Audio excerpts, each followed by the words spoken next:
Okay, I want to do a quick video on VCFA's UTEP Dynasty. I wanted to kind of point out some of the players we are keeping an eye on into year two and beyond, and I'm not going to lie, it is not a large lineup. UTEP is devoid of talent, as you may suspect from the 64 overall you see on the screen. You also will probably notice that um, there's a lot, if you're looking, there's a lot of deal breakers. And there are a lot of deal breakers that I don't have any answers for. Such as a playing style. I hate that. I hate that deal breaker. It's such a hard one to navigate because you have to navigate it for each type of quarterback or each type of position, I should say, and each type of archetype for that position. Um, and as you can see, the only one I might be able to keep in the quarterback room is Raymond Moore III, a pure runner who isn't that fast, doesn't have a great arm, but usually pure runners don't have a great arm anyway. This is a cat I might be able to keep around, but if you look at his skill caps, I don't think he has great skill caps. He's a one-star athlete. He does have decent skill caps for a one-star, but not a guy I'm looking to build the program around. So right now, there isn't a quarterback in the quarterback room. I will cry if they leave. EJ Colson's been good for us for two games, but he hasn't been a like a game changer. I think if any of those other quarterbacks are in the game, they can make these throws as decent as EJ can. Nobody in this quarterback room has a decent arm. I am looking at that in recruiting. The ones that really hurt are the running backs. I really would like to keep both Lamar Sperling and Tavoris Jones, but the big problem with Tavoris Jones is conference prestige. We just aren't a good enough conference. The Mountain West is not a good enough conference. We rank below the American Conference. I think we're the second. No, we're the third of Group of Six because it's Mount West, then Pac-12, then us. So mid-range Group of Six. He's probably looking to go to the Pac-12, maybe the American Conference, or one of the big boy conferences. He's got Star Dev. One more year left. He's a really good player. He's been good for us so far through two games. 117 yards on 27 attempts with one rushing touchdown. He's been good out of the backfield as well. Lamar Sperling's been a nice change of pace back as well. Been trying to split the carries between those two. They both have inflated development traits, which is nice, but both of them, this guy has pro potential. I'm not meeting that. If he doesn't leave, I'll be happy. If he's not one of the 13 or 14 that's on our list going into next year, I would be ecstatic, but if he is, I'm just going to have to deal with it. None of my running backs right now are really guys that I anticipate being here next season. I know only 13 are scheduled to leave by the rules, but I'm not really concerned about anything. Now, we don't have any fullbacks because we run air raid. Uh, the wide receiver room's a little bit interesting.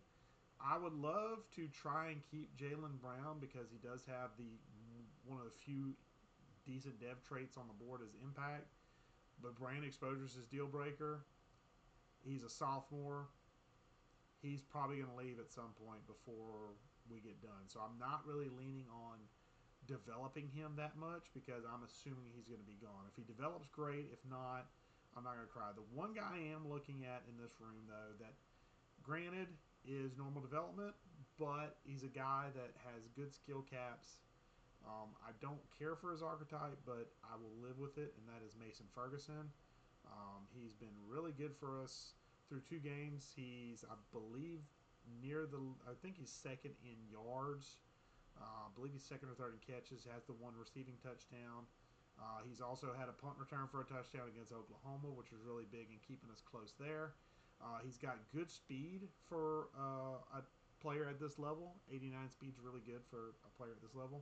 And if you dive into his skill caps, even as a two-star, he's got plenty of room to grow, which is always a good thing for a kid that's got 2 more years in the program. He doesn't have a red shirt, unfortunately, so I'm playing him out. His playing time is his deal breaker.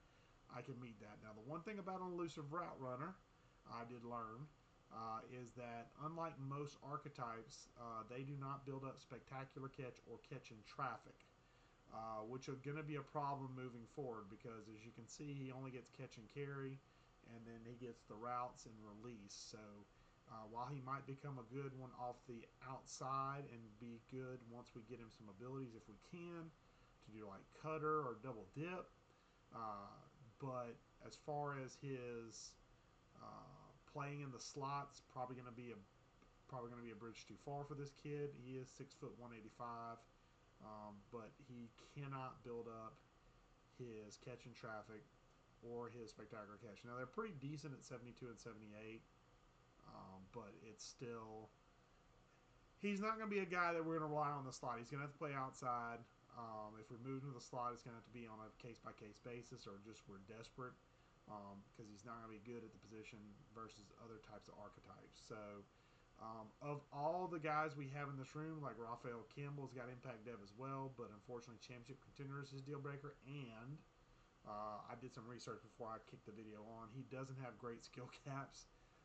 So he will not get much more beyond like maybe a 75 overall, maybe. Um, so not a guy I'm really pushing to keep around. Plus, he's got the deal breaker championship contender. Um, Mason Ferguson is the one guy I have moved into the starting lineup and as a kick returner, punt returner. I'm hoping that that dynamic capability will kind of help out and get him some skill points and build him up throughout the season, so that way we can kind of build him up in the off season and get him a little bit better going into year two and kind of be potentially our number one receiver because as you can see we're heavy on senior leadership. We got 3 of our top 5 receivers are seniors. Nick Henry's a gadget receiver. I don't really care for gadget receivers. And Jalen Brown, I said earlier, impact dev, but a guy who cares about brain exposure. I'm anticipating him being gone. If he's here next season, great. He'll probably be the number 1 receiver by default, unless we pull somebody out of recruiting or the portal. But the guy I'm really looking to build around is Mason Ferguson. Now, on the offensive line, I'm skipping tight ends because the only guy here is Jamal Freeland, who is conference prestige, which right now he meets. But if he gets anywhere near the low 70s, he's going to want to bolt. And this is a guy, unfortunately, I like his skill caps. He is a pure blocker, though, and he's a chunky boy. You can see his skill caps are ridiculous. But once he gets into like 73, 74 overall, he's going to want to bolt because of that deal breaker. We won't have the grade to meet it when he gets to a certain point. So that's the drawback to having that as his deal breaker. We're okay right now, and it's a guy I'm kind of looking to develop for a year or two. He'll be in our plans, but long term, I'm anticipating him leaving. Right now, my focus in recruiting is there's a couple of things I'm looking for: proximity to home, playing time. Those are my deal breakers I'm trying to find. So a little bit of a behind the scenes look at the recruiting. I'm looking for those types of guys. That's the guys I'm looking for to get on this team. I really would like a full class of 35, or at least in the recruiting side of high school, about maybe 20 to 25 to build a foundation of guys that I won't have to worry about with NIL or anything like that, because with proximity to home, we're not moving. So if the grade is an A plus or an A minus, we'll be good if they get to a 90 overall, which most of the players I'm recruiting won't get there. But that's the game plan right now, is just to get us a foundation of players that I don't have to worry about hitting the portal. I'd like to get at least one at every position, so that way I'm guaranteed at least some level of starter in there should the worst happen and all the position group leave at one time. Hopefully that won't happen, but we'll see. On the offensive line side, as I said, a lot of these guys, some of these guys that have the good playing time, like this guy here, Matt Rubin, his skill caps are awful. Everybody else on here, playing time, his skill caps are also awful, and he's a junior, so the guys I'm really looking to build around are going to be freshmen or sophomores. Unfortunately, bad skill caps. Conference Prestige is not a great skill cap, but Julian Balmer is a 2-star guy with some not great skill caps, as you can see. So you can see where I'm kind of limited on offensive line. A couple of guys I wanted to spotlight, though. Jerry Potts, true freshman. Again, normal dev, so he's not going to grow super big. At 6'2", 282, he's a guy that actually has some solid skill caps moving forward. Not great, but good for a 2-star, so I'm looking to build around this kid. And also on the center side, we have Elliot Mills, 6'2", 285 pass protector, who's a a true freshman that has playing time as his deal breaker. He's a kid that I'm hoping will stick around, so that way we can build around him as well. I'm probably going to either leave him at center or kick him out to guard. The other cat that's here, I'm going to kick out to one of the tackle spots because he's 6'6", 270. Preston Perkins, another guy who has some decent skill caps. 3-star prospect. And as you can see, he's got pretty solid skill caps for his overall and his level of setup. He is a redshirt freshman, so he's got 4 years left in the program. Playing time is his deal breaker. I figure moving him to a tackle spot would be a best thing. So, and as I look around the other guys, there's not much here that would be worth talking about. Again, I'm not really focused on like juniors because even though this guy has a ton of skill caps as a junior, he's only got 1 more year of development before he kicks out of here. And then obviously I'm not worried about seniors. Unfortunately, these two guys right here, their deal breaker is either pro potential or conference prestige. And again, not really focused on conference prestige as much because while it's solid for us, and this guy does have some good skill caps, once he gets up to, again, about a 74 overall, he's going to look to bolt. I'm looking for guys that if I grow them to an 80, 85 overall, they will still be here. So that is one thing I'm kind of looking at as I move through. Now, defense is even worse, if you can believe that. Leander Parrish looks good on paper as far as a freshman redshirt, 6'3", 240. His deal breaker is playing time, so you think, well, that's going to be solid. Well, look at his, there's his skill caps. I forgot that they added this to the menu, so I'm going to just go here from now on.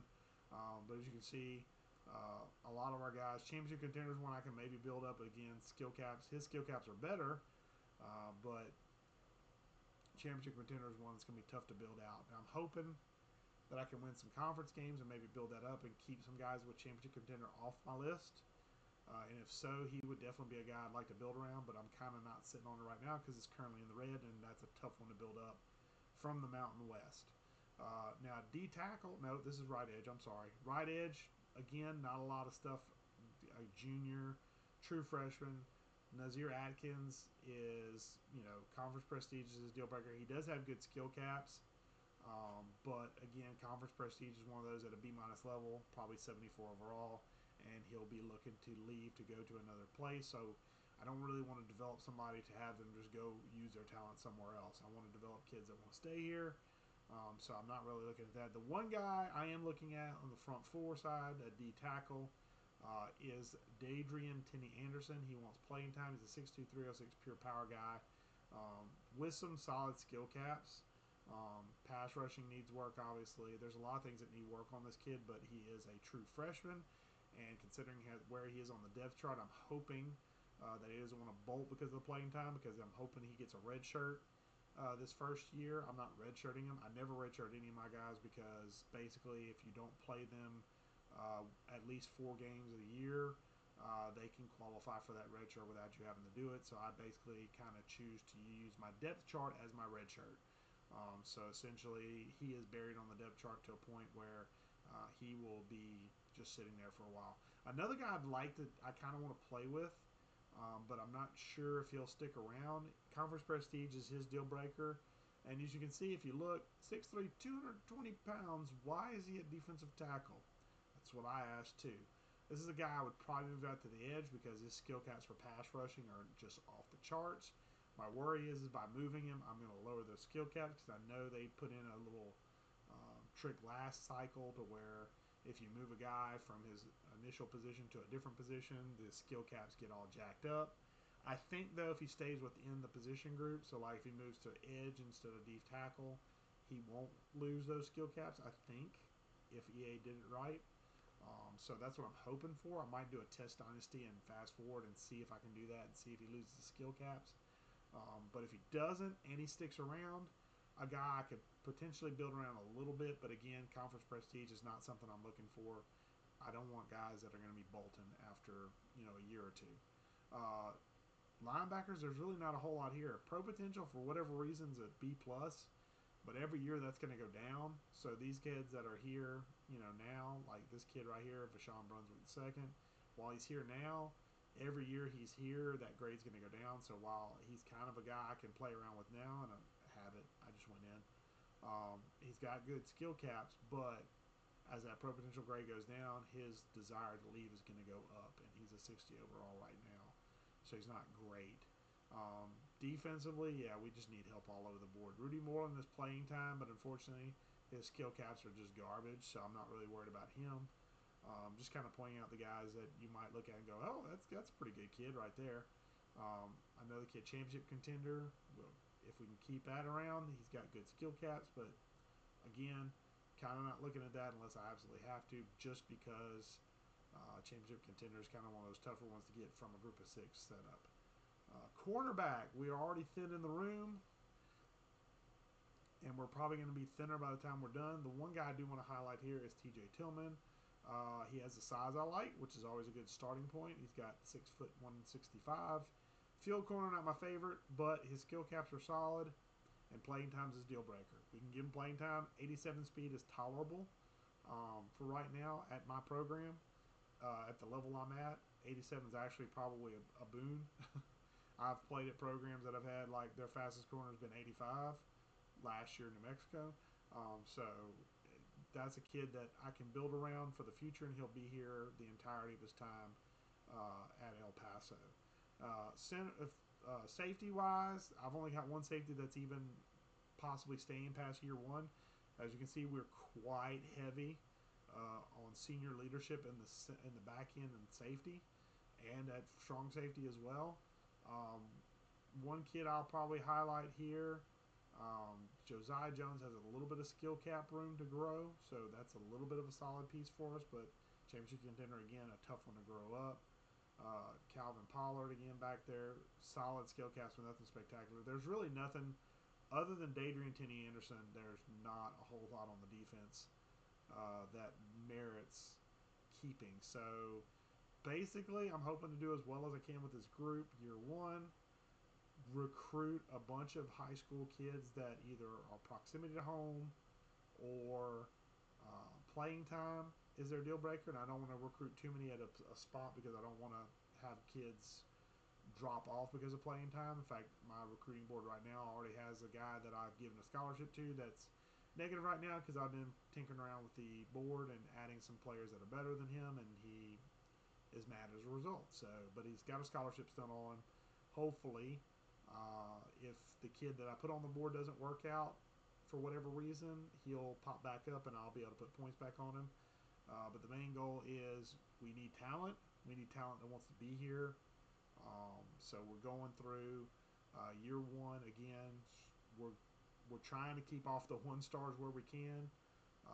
Trying to stay on 2 and 3 stars where we can. Trying to keep the NIL as low as possible. I do have some NIL to spend, but I don't want to break the bank unless it's for a really good player. So I can maybe swing for like a quarterback or like a skill position player, but I'm not swinging, for a defensive tackle or offensive lineman right now. I can't afford it.